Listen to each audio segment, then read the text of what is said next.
এই official website চলে আসবেন socialregistry.wb.gov.in এর লিঙ্ক কিন্তু ভিডিও ডেসক্রিপশনে প্রোভাইড করে দিয়েছি, সেখানে ডাইরেক্ট চলে আসবেন। চলে আসার পর citizen family log in access this portal এই অপশনে ক্লিক করবেন। এই অপশনে ক্লিক করে দেওয়ার পর এরপর কিন্তু ডিস্ট্রিক্ট, এখান থেকে ডিস্ট্রিক্টটা সিলেক্ট করবেন। করে দেওয়ার পর আপনার মোবাইল নাম্বার, এখানে আপনার মোবাইল নাম্বারটা বসিয়ে ক্যাপচার বাটনে ক্লিক করে দেওয়ার সঙ্গে সঙ্গে মোবাইল নাম্বারে একটা ওটিপি যাবে। সেই ওটিপিটা বসিয়ে ভেরিফাই অ্যান্ড কন্টিনিউ বাটনে ক্লিক করবেন। ভেরিফাই অ্যান্ড কন্টিনিউ বাটনে ক্লিক করে দেওয়ার সঙ্গে সঙ্গে তারপরে কিন্তু নেক্সট পেজ কিন্তু আপনার সামনে দেখতে পাচ্ছেন এইভাবে ওপেন হয়ে গেল এবং অ্যাপ্লিকেশন পেজটা আপনার সামনে এইভাবে কিন্তু ওপেন হয়ে যাবে। হয়ে যাওয়ার পর এরপরে কিন্তু এখান থেকে আপনাকে অ্যাপ্লিকেশনটা করতে হবে। সবার প্রথমে হেড অফ ফ্যামিলি আপনি যাকে রাখতে চান তার ডিটেলস বসাতে হবে। সেই জন্য আপনি হেড অফ ফ্যামিলি যাকে রাখতে চান তার নাম বসিয়ে নেবেন, তারপর তার ডেট অফ বার্থ এখান থেকে সঠিকভাবে সিলেক্ট করে নেবেন। করে নেওয়ার পর জেন্ডার, এখান থেকে জেন্ডারটা সিলেক্ট করবেন। করে দেওয়ার পর কাস্ট এখান থেকে সঠিকভাবে সিলেক্ট করে নেবেন। করে নেওয়ার পর কাস্ট সার্টিফিকেট যদি থেকে থাকে সেটা আপনাকে আপলোড কিন্তু করে দিতে হবে, ঠিক আছে। তারপর আপনি কি করবেন, তারপরে কন্ট্যাক্ট নাম্বার যেটা কিন্তু আধার কার্ডের সঙ্গে যেই মোবাইল নাম্বার লিঙ্ক রয়েছে সেই মোবাইল নাম্বারটা কিন্তু সঠিকভাবে এখানে বসিয়ে দেবেন। বসিয়ে দেওয়ার পর এবার ভোটার কার্ড ডিটেলস বসাতে হবে। সেই জন্য যাকে এবার হেড অফ ফ্যামিলি করছেন তার এপিক নম্বর অর্থাৎ ভোটার কার্ড নাম্বারটা এখানে আপনি বসিয়ে নেবেন। ভোটার কার্ড নাম্বার বসিয়ে নেওয়ার পর তারপর 200 কেবির মধ্যে ভোটার কার্ডটি আপলোড কিন্তু করে দেবেন, ঠিক আছে। যে ফরম্যাটে উভয় পাস। তারপর এখানে অ্যাসেম্বলিটা সঠিকভাবে সিলেক্ট করবেন। অ্যাসেম্বলি সিলেক্ট করে নেওয়ার পর তারপর পার্ট নম্বর অর্থাৎ যে অংশ নম্বরটা এখান থেকে আপনাকে সঠিকভাবে কিন্তু বসিয়ে নেবেন, ঠিক আছে। বসিয়ে নেওয়ার পর তারপর আপনি কি করবেন, নিচে আসবেন। নিচে আসার পর এরপর সেজন্য যাকে আপনি হেড অফ ফ্যামিলি করেছেন তার আধার কার্ডের নাম্বারটা সঠিকভাবে কিন্তু এখানে আপনাকে বসিয়ে নিতে হবে। এবার আধার কার্ড নাম্বারটা সঠিকভাবে বসিয়ে নেওয়ার পর তারপরে কিন্তু আপনাকে আধার কার্ডটিকে আপনাকে সেজন্য আপলোড অপশনে ক্লিক করে আধার কার্ডের উভয় পাশ 2 সেকেন্ডের মধ্যে আপনি কিন্তু আপলোড কিন্তু করে দেবেন। ব্যাংক ডিটেলস আপনাকে বসাতে হবে। যাকে আপনি হেড অফ ফ্যামিলি করেছেন তার এখানে আইএফএসসি কোডটা বসিয়ে দেবেন ব্যাংকের।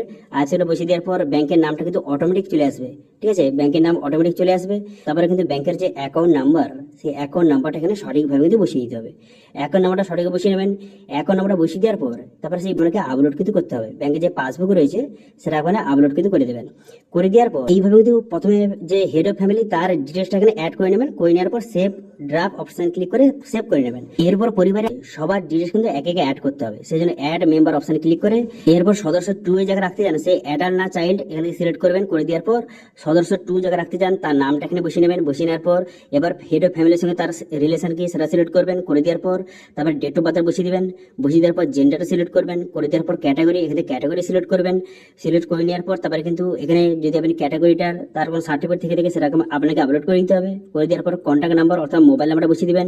বসিয়ে দেওয়ার পর এবার ভোটার ডিটেলস বসিয়ে দেবেন। ভোটার কার্ড নাম্বার বসিয়ে দেবেন। ভোটার কার্ড আপলোড করে দেবেন। সেম একইভাবে এখানে আধার ডিটেলস তারপরে ব্যাংক ডিটেলস কিন্তু বসিয়ে নেবেন, ঠিক আছে। এবার সদস্য 2 এবার তারপরে আরো যদি মেম্বার থেকে সেক্ষেত্রে অ্যাড অপশনে ক্লিক করে এবার যদি কোনো রকম চাইল্ড থেকে থাকে অথবা অন্য কোনো মেম্বার থেকে থাকে একে একে অ্যাড করে নেবেন। এবার যদি চাইল্ড কোনো থেকে থাকে শিশু থেকে থাকে সেক্ষেত্রে চাইল্ড সিলেক্ট করবেন। করে দেওয়ার পর আপনার যে ঘরে কোনো যদি শিশু বাচ্চা থেকে থাকে তার এখানে তার সঙ্গে হেড অফ ফ্যামিলি রিলেশন কি এবং তার ডেট অফ বার্থটা বসিয়ে দিবেন। বসিয়ে দেওয়ার পর জেন্ডারটা এখানে সিলেক্ট করবেন। করে দেওয়ার পর ক্যাটাগরি কাস্ট সার্টিফিকেট ক্যাটাগরি থেকে থেকে সেটা আপনি সিলেক্ট করবেন। করে দেওয়ার পর আধার ডিটেলস এবং ব্যাংক ডিটেলস কিন্তু আপনাকে একে একে এখানে বসিয়ে নেবেন, ঠিক আছে। তো এইভাবে আপনার পরিবারের যতজন মেম্বার রয়েছে একে একে কিন্তু অ্যাড করে নেবেন। প্রথমে অ্যাড হয়ে যাওয়ার পর তারপর কিন্তু সবার দেবেন। এবার যদি কারো শিশুর যদি অ্যাড করে থাকেন সেক্ষেত্রে তার যদি আধার কার্ড থেকে থাকে সেক্ষেত্রে আধার নাম্বার বসাবেন। যদি না থেকে থাকে সেক্ষেত্রে না এখান থেকে সিলেক্ট করবেন, ঠিক আছে। তো এইভাবে কিন্তু পরিবারের যতজন মেম্বার রয়েছে সবার প্রথম কিন্তু আপনি সবার মেম্বারে কিন্তু ডিটেলসগুলি অ্যাড করে নেবেন, ঠিক আছে। সমস্ত মেম্বারকে প্রথমে অ্যাড করে নেবেন। করে নেওয়ার পর তারপর কিন্তু একে একে মেম্বারের ডিটেলস আপনাকে বসাতে হবে, ঠিক আছে। কিভাবে আপনাকে দেখিয়ে দিচ্ছি। প্রথমে দেখতে পাচ্ছেন এইভাবে কিন্তু সবার ডিটেলস এইভাবে অ্যাড হয়ে গেল। আমি কিন্তু হেড অফ ফ্যামিলি নিয়ে কিন্তু টোটাল 3 জনকে অ্যাড করেছি। এবার প্রথমে আপনি কি করবেন, সর্বপ্রথম কিন্তু হেড অফ ফ্যামিলি যাকে আপনি অ্যাড করেছেন, ঠিক আছে, তার উপরে ক্লিক করবেন, ঠিক আছে। এখানে এবার অ্যাড হয়ে যাওয়ার পর সবার প্রথমে হেড অফ ফ্যামিলি তার উপরে ক্লিক করবেন। ক্লিক করে দেওয়ার পর এবার কিন্তু হেড অফ ফ্যামিলির ডিটেলস আপনাকে বসাতে হবে। এখানে বলা হয়েছে যাকে আপনি হেড অফ ফ্যামিলি করেছেন তার কি রেশন কার্ড রয়েছে, যদি থেকে থেকে ইয়েস করবেন। করে দেওয়ার পর কোন ক্যাটাগরি রেশন কার্ড রয়েছে সেটা সিলেক্ট করতে হবে। করে দেওয়ার পর রেশন কার্ডের নাম্বারটা এখানে সঠিকভাবে কিন্তু বসিয়ে দেবেন। রেশন কার্ড নাম্বারটা সঠিকভাবে বসিয়ে নেওয়ার পর তারপর আপনি কি করবেন এবং রেশন কার্ডটা আপলোড করে দিতে হবে। 2 সেকেন্ডের মধ্যে সঠিকভাবে রেশন কার্ডটি আপনি আপলোড করে দেবেন। এবার বলা হয়েছে আপনি কি রেশন ধরেন প্রতি মাসে, ঠিক আছে। সেক্ষেত্রে যদি ধরে থাকেন ইয়েস করবেন অথবা নো করবেন। তারপর নেক্সট করবেন। নেক্সট করে দেওয়ার পর তারপর এখানে বলা হয়েছে যে বর্তমানে কি আপনার যে পরিবারে বর্তমানে 3টির বেশি পাকা ঘর রয়েছে, যদি থেকে থেকে ইয়েস করবেন অথবা এখানে নো করে দেবেন, ঠিক আছে। এখানে ইয়েস নো করে দেবেন। এরপর বলা হয়েছে আপনার পরিবারে কোনো রকম কি জমি রয়েছে, যদি থেকে থেকে ইয়েস করবেন। করে দেওয়ার পর সেই জমির কিন্তু সাইজটা আপনাকে বসাতে হবে। ডেসিমেলে বসাতে হবে এবং সেই জমির কোনো রেকর্ড থেকে থাকলে সেটা আপনাকে আপলোড করে দিতে হবে। এবার জমি যদি না থেকে থাকে সেক্ষেত্রে নো করবেন।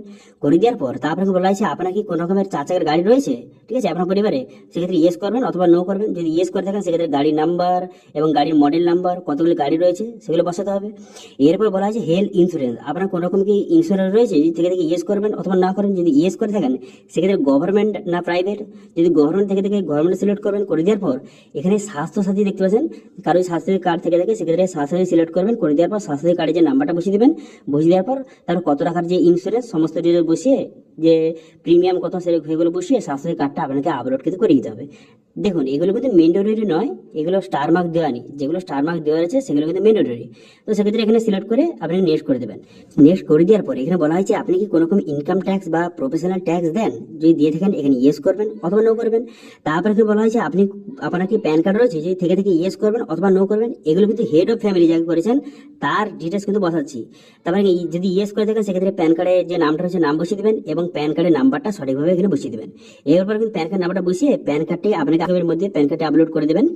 করে দেওয়ার পর এরপর এখানে পরিষ্কারভাবে বলি এখানে যে হেড অফ ফ্যামিলি যাকে করেছেন তার কোনো রকম এমপ্লয় নাকি কোনো রকম কাজ করেনি, কি কাজ করে এখান থেকে সিলেক্ট করবেন, ঠিক আছে। করে দেওয়ার পর তারপর এখানে বলা হয় যে যাকে আপনি হেড অফ ফ্যামিলি করেছেন সে শিক্ষিত না অশিক্ষিত, যদি শিক্ষিত হয়ে থাকে সেক্ষেত্রে লিটারেট এখান থেকে সিলেক্ট করবেন। করে দেওয়ার পর কতদূর পড়াশোনা করেছে, যাকে হেড অফ ফ্যামিলি করেছেন কতদূর পড়াশোনা করেছে সেটা সিলেক্ট করতে হবে। করে দেওয়ার পর যাকে আপনি হেড অফ ফ্যামিলি করেছেন বা আপনার পরিবারে কেউ কি কোনো রকম এমএলএ বা এমপি এরকম কেউ রয়েছে কোনো পার্টির সঙ্গে যুক্ত, সেক্ষেত্রে ইয়েস করবেন নো করবেন। তারপর যাকে হেড অফ ফ্যামিলি করেছেন সে কি কোনো রকম পেনশন পায় নাকি, সেক্ষেত্রে ইয়েস বা নো করবেন। অথবা কোনো রকম জিএসটি দেয় কিনা, এখানে ইয়েস বা নো করবেন, ক্লিক করবেন। নেক্সট বাটনে ক্লিক করে দেওয়ার পর তারপরে সিএ আবেদন, অর্থাৎ যে হেড অফ ফ্যামিলি যাই করেছেন সে কি কোনো রকম সিএ তে আবেদন করেছে, যদি করে থাকে সেক্ষেত্রে অ্যাপ্লাই এখানে সিলেক্ট করবেন। করে দেওয়ার পর যদি অ্যাপ্লিকেশন নাম্বার থেকে থাকে সেটা সিলেক্ট করবেন। অথবা সার্টিফিকেট যদি ইস্যু হয়ে থাকে সেক্ষেত্রে ইস্যু অপশনে ক্লিক করে সার্টিফিকেট নাম্বার বসাবেন এবং সার্টিফিকেটটা আপলোড করে দিতে হবে। এবার যদি সিএ তে আবেদন না করে থাকেন সেক্ষেত্রে নট অ্যাপ্লিকেবল সিলেক্ট করবেন, ঠিক আছে। করে দেওয়ার পর আদার কোনো ডকুমেন্টস থেকে থাকলে অ্যাড করবেন অথবা ছেড়ে দেবেন। তারপরে এখানে কেউ যদি এসআইআর থেকে ডিলেট হয়ে গেছিল এবং কেউ যদি ট্রাইব্যুনালে আবেদন করে থাকেন, যে হেড অফ ফ্যামিলি যাই করেছেন সে কি ট্রাইব্যুনালে আবেদন করেছে, যদি থেকে থেকে এখানে ইয়েস করবেন অথবা নট অ্যাপ্লিকেবল সিলেক্ট করে নেক্সট করে দেবেন। নেক্সট করে দেওয়ার পর এখানে বলা হয়েছে যাকে আপনি হেড অফ ফ্যামিলি করেছেন সে কি কোন রকমের গভর্নমেন্ট স্কিমের কোন রকম বেনিফিট পাচ্ছে ডিবিটির মাধ্যমে, যদি পেয়ে থাকে এখানে ইয়েস করবেন অথবা না করে দেবেন। যদি ইয়েস করে থাকেন সেক্ষেত্রে কোন স্কিমের বেনিফিট পাচ্ছে এবং সেই স্কিমটা কি সে বাদ দিতে চায় সেটা আপনাকে সিলেক্ট করতে হবে। সেক্ষেত্রে স্কিম অপশনে ক্লিক করে এখানে বিভিন্ন রকম স্কিমের নাম রয়েছে। এবার বর্তমানে যাকে আপনি হেড অফ ফ্যামিলি করেছেন সে কি ডিবিটির মাধ্যমে কোন রকমের গভর্নমেন্টের কোন রকমের স্কিমের সুবিধা পাচ্ছে, যদি পেয়ে থাকে এখান থেকে সেটা সিলেক্ট করবেন। করে দেওয়ার পর তারপর এখানে পরিষ্কার বলে দেওয়া যে বর্তমানে যে স্কিমের বেনিফিটটা আপনি পাচ্ছেন সেই স্কিমটা কি আপনি যে বর্তমানে আর কি বেনিফিট পেতে চান না, যদি আপনি সেই স্কিমটাকে বাদ দিতে চান সেক্ষেত্রে আপনি কি করবেন, সেক্ষেত্রে এখানে এই যে অপশন সিলেক্ট করবেন এই অপশনে সিলেক্ট করে এখান থেকে আপনি ইয়েস করবেন। ইয়েস যদি করে থাকেন সেক্ষেত্রে সেই স্কিমটা কিন্তু বাদ হয়ে যাবে, সেই জন্য কিন্তু ভেবে চিন্তে সিলেক্ট করবেন, ঠিক আছে। যদি আপনি ইয়েস সিলেক্ট করেন সেক্ষেত্রে এই স্কিমটা কিন্তু বাদ হয়ে যাবে, তো সেই জন্য কিন্তু আমি আপনাদের রেকমেন্ড করবো এখানে নো সিলেক্ট করবেন, ঠিক আছে। তারপরে আরো যদি কোনো রকম স্কিম আপনি বেনিফিট পেয়ে থাকেন যে যাকে আপনি হেড অফ ফ্যামিলি করেছেন সেক্ষেত্রে অ্যাড অপশনে ক্লিক করে অ্যাড করে নেবেন। এবার যদি কোনো রকম স্কিমের বেনিফিট না পান সেক্ষেত্রে নো এখানে সিলেক্ট করে এখানে নেক্সট বাটনে ক্লিক করবেন। করে দেওয়ার পর এখানে পার্মানেন্ট অ্যাড্রেস, বর্তমান তো ফ্যামিলির যে পার্মানেন্ট অ্যাড্রেসটা সঠিকভাবে বসিয়ে দেবেন। এখান থেকে এবার অ্যাড্রেস বসাবেন, তারপরে এখানে ডিস্ট্রিক্ট, তারপরে এরিয়া সিলেক্ট করবেন। করে দেওয়ার পর পুলিশ স্টেশন, তারপরে পোস্ট অফিস, পিন কোড বসিয়ে দেবেন। বসিয়ে দেওয়ার পর ব্লক, তারপরে এখানে গ্রাম পঞ্চায়েত সিলেক্ট করবেন। করে দেওয়ার পর ফ্যামিলিতে কতজন মেম্বার, এখানে দেখতে পাচ্ছেন মেম্বার কতজন এখানে শো হয়ে গেছে। হয়ে যাওয়ার পর তারপরে কিন্তু এবার এইসব ডিটেল বসানোর পর ব্যাস এরপর কিন্তু কি করবেন, এখানে সেভ ড্রাফট অপশনে ক্লিক করবেন। এই অপশনে ক্লিক করে এখানে সেভ কিন্তু করে নেবেন, ঠিক আছে। এবারে হেড অফ ফ্যামিলি যাকে আপনি করেছেন তার ডিটেলস বসানো কিন্তু শেষ হলো, ঠিক আছে। তো সেই জন্য এইভাবে সব ডিটেলস বসিয়ে দেওয়ার পর সেভ ড্রাফট অবশ্যই কিন্তু ক্লিক করবেন, ঠিক আছে। এই অপশন সেভ হয়ে গেল। সেভ হয়ে যাওয়ার পর তারপর আপনি কি করবেন, আপনার বসানো শেষ হলো।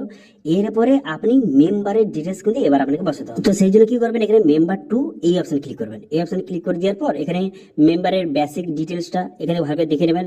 এখানে যে আপনি বসেছিলেন মেম্বারের যে বেসিক ডিটেলসটা দেখে নেবেন, যাকে আপনি মেম্বার টু করেছেন তার ডিটেলস হয়ে গেল, আধার ডিটেলস, ব্যাংক ডিটেলস, এগুলো ভালো করে দেখে নেবেন। দেখে নেওয়ার পর নেক্সট বাটনে ক্লিক করবেন, ঠিক আছে। নেক্সট বাটনে ক্লিক করে এবার আপনি যাকে মেম্বার টু করেছেন যাকে তার কিন্তু ডিটেলস এবার আপনাকে বসাতে হবে। এখানে বলে বলে দেওয়া হয়েছে যে মেম্বার 2 আপনি যাই করেছেন তার কোনো রকমের যে হেলথ ইন্স্যুরেন্স রয়েছে যদি থেকে থেকে এখানে ইয়েস করবেন অথবা এখানে নো করবেন। যদি ইয়েস করে থাকেন সেক্ষেত্রে গভর্নমেন্ট না প্রাইভেট এখান থেকে আপনাকে সিলেক্ট করতে হবে। করে দেওয়ার পর যদি স্বাস্থ্য কার্ড থেকে থাকে সেক্ষেত্রে স্বাস্থ্য কার্ড সিলেক্ট করবেন। করে দেওয়ার পর স্বাস্থ্য কার্ডের নাম্বার এবং সমস্ত ডিটেলস বসিয়ে কার্ডটা আপনাকে আপলোড করে দিতে হবে। করে দেওয়ার পর নেক্সট করবেন। করে দেওয়ার পর এরপর বলা হয়েছে যাকে আমি মেম্বার 2 করেছেন সে কোনো রকম ট্যাক্স দেয় যদি দিয়ে থেকে ইয়েস করবেন অথবা নো করবেন। তার প্যান কার্ড থেকে থেকে ইয়েস করবেন অথবা নো করবেন। যদি ইয়েস করে থাকেন সেক্ষেত্রে প্যান কার্ডের নাম এবং নাম্বার বসিয়ে দিবেন। বসিয়ে দেওয়ার পর এখানে বর্তমানে কি কাজ করে যাকে আপনি মেম্বার 2 সিলেক্ট করেছেন সে বর্তমানে কি কাজ করে সেটা সিলেক্ট করবেন। করে দেওয়ার পর সে শিক্ষিত না অশিক্ষিত সেটা সিলেক্ট করবেন। যদি শিক্ষিত হয়ে থাকে সেক্ষেত্রে কতদূর পড়াশোনা এখান থেকে সিলেক্ট করবেন। করে দেওয়ার পর তারপরে বর্তমানে সে কোনো রকমের যে এমপি এমএলএ বা এরকম কোনো রকম পার্টির সঙ্গে যুক্ত রয়েছে নাকি না অথবা কোনো রকম পঞ্চায়েতে কোনো রকম কাজ করে কিনা সেক্ষেত্রে ইয়েস করবেন অথবা এখানে নো করবেন। তারপরে বর্তমানে সে কোনো রকম গভর্নমেন্ট পেনশন পায় কিনা এখানে ইয়েস বা নো করবেন। বর্তমান তার কোনো রকম জিএসটি রয়েছে কিনা এই ইয়েস বা নো করবেন।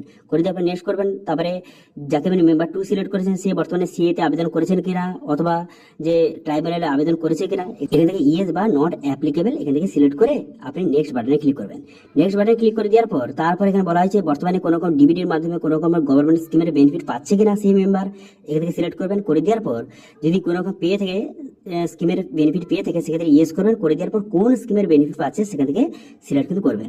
দেখুন এবার মহিলার জন্য যারা কিন্তু লক্ষ্মী ভান্ডার এতদিন পেয়ে এসেছিলেন এখানে কিন্তু লক্ষ্মী ভান্ডার আপনাকে সিলেক্ট করতে হবে। তো এখানে সঠিকভাবে লক্ষ্মী ভান্ডারটা সিলেক্ট করবেন কারণ লক্ষ্মী ভান্ডারটা আপনারা বেনিফিট পাচ্ছিলেন।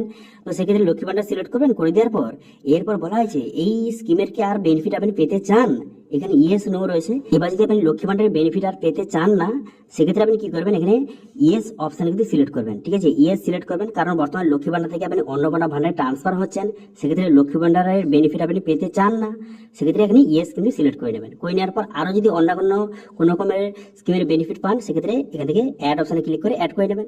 তারপরে আপনি মেম্বার 3 যাকে সিলেক্ট করেছেন ঠিক আছে তার ডিটেলস কিন্তু এবার বসাতে হবে। সেখানে মেম্বার 3 অপশনে ক্লিক করবেন। করে দেওয়ার পর এবার কিন্তু তার এখানে বেসিক ডিটেলস আধার ডিটেলস ব্যাংক ডিটেলস দেখে নেবেন। দেখে নেওয়ার পর নেক্সট করবেন। করে দেওয়ার পর তার যদি কোনো রকমের ইন্স্যুরেন্স থেকে থাকে এখানে ইয়েস করবেন অথবা নো করবেন। করে দেওয়ার পর যেহেতু আমি 3 নম্বর যে মেম্বার আমি তাকে চাইল্ড সিলেক্ট করেছি শিশু সিলেক্ট করেছি সেক্ষেত্রে বেশি কোনো ডিটেলস বসাতে হবে না। দেখতে পাচ্ছেন এইভাবে শুরু হয়ে গেছে। তারপরে আপনি নেক্সট করবেন। নেক্সট করে দেওয়ার পর তারপরে যদি কোনো সিএতে অথবা ট্রাইব্যুনালে আবেদন করে থাকেন এখানে ইয়েস করবেন অথবা নট অ্যাপ্লিকেবল সিলেক্ট করে এখানে নেক্সট করবেন। করে দেওয়ার পর কোনো রকম যদি গভর্নমেন্ট স্কিমের বেনিফিট পেয়ে থাকেন সেক্ষেত্রে এখানে ইয়েস করবেন অথবা নো করবেন। এরপর নেক্সট বাটনে ক্লিক করবেন। নেক্সট বাটনে ক্লিক করে দেওয়ার পর যেহেতু আমি 3 নম্বর মেম্বার হিসেবে আমি শিশুকে সিলেক্ট করেছি সেই জন্য কিন্তু শিশুর কিছু ডিটেল বসাতে হবে অর্থাৎ যে শিশু বর্তমানে কোন যে ক্লাসে বর্তমানে পড়ছে এবং কোন স্কুলে পড়ছে এইসব ডিটেলস কিন্তু বসাতে হবে। সেই জন্য কিন্তু আপনারা যদি শিশু সিলেক্ট করে থাকেন সেক্ষেত্রে বর্তমানে সেই শিশু আপনার বাচ্চা বর্তমানে কোন যে ক্লাসে পড়ছে কোন স্কুলে পড়ছে এবং সেটা গভর্নমেন্ট না প্রাইভেট এখান থেকে সিলেক্ট করে নেবেন। করে নেওয়ার পর এখানে কিছু আরও ডিটেল বসাতে হবে যেমন কিন্তু সে ভ্যাকসিন নিয়েছে কিনা এখানে ইয়েস বা নো করবেন। যদি নিয়ে থাকে সেক্ষেত্রে ভ্যাকসিনের কোনো আইডি থেকে সেটা আপনাকে আপলোড করতে হবে। যদি না নিয়ে থাকে সেক্ষেত্রে কী কারণে নেয়নি সেটা আপনাকে সিলেক্ট কিন্তু করতে হবে। ঠিক আছে তো এখান থেকে দেখতে পাচ্ছেন এখানে কিন্তু ভ্যাকসিন নিয়েছে সেক্ষেত্রে সিলেক্ট করে এখানে ভ্যাকসিনের আইডি কার্ডটা এখানে আপলোড কিন্তু করে দিতে হবে। ঠিক আছে তো এইভাবে বর্তমানে আপনি সবার ডিটেলস কিন্তু একে একে এখানে বসিয়ে নেবেন। বসিয়ে নেওয়ার পর সবার শেষে এখানে সেভ ড্রাফট সবার ডিটেলস বসানো হয়ে যাওয়ার পর তারপর যখন দেখবেন যে এখানে নেক্সট বাটন আর নেই ঠিক আছে সবার মেম্বারের অপশানে ক্লিক করে যখন দেখবেন যে আর নেক্সট বাটন নেই তারপর আপনি কি করবেন এখানে ডিক্লারেশন অ্যান্ড কনসার্ন এই অপশানে ক্লিক করবেন। ঠিক আছে সবার মেম্বার ডিটেলস বসানোর পর তারপর কিন্তু ডিক্লারেশন অ্যান্ড কনসার্ন বাটনে ক্লিক করে এখানে ঠিক চিহ্ন মারবেন। ঠিক চিহ্ন মেরে দেওয়ার পর সাবমিট বাটনে ক্লিক করবেন। সাবমিট অ্যাপ্লিকেশন অপশানে ক্লিক করে এখানে অ্যাপ্লিকেশনটা সাকসেসফুল সাবমিট হয়ে যাবে। এই অপশানে ক্লিক করে দেওয়ার সঙ্গে সঙ্গে অ্যাপ্লিকেশন সাকসেসফুল সাবমিট হয়ে যাবে। হয়ে যাওয়ার পর তারপরে আপনি দেখবেন যে আপনার যে মোবাইল নাম্বার দিয়ে পরবর্তী সময় লগ ইন করার পর এখান থেকে আপনি এইভাবে খুব সহজে এখন বর্তমানে অন্নপূর্ণা ভান্ডারের জন্য আপনি অনলাইন আবেদন করতে ইতিমধ্যে শুরু করে দেওয়া হয়েছে। আপনার বাড়িতে বসে অনলাইন থেকে আপনি অন্নপূর্ণা ভান্ডারের জন্য বা অন্নপূর্ণা যোজনার জন্য আপনি অনলাইন আবেদন করতে পারেন। ঠিক আছে এবার এই অনলাইন আবেদন করতে কোনো রকম যদি আপনার সমস্যা হয়ে থাকে অবশ্যই কমেন্ট করুন। আমি অবশ্যই তার রিপ্লাই করবো এবং আজকে ভিডিও ভালো লাগে তাহলে ভিডিওকে লাইক করে দেবেন এবং ভিডিও কিন্তু বন্ধুদের সঙ্গে শেয়ার করে দেবেন। আজকে ভিডিওটা এই পর্যন্ত দেখা আছে নেক্সট ভিডিওতে। Thank you.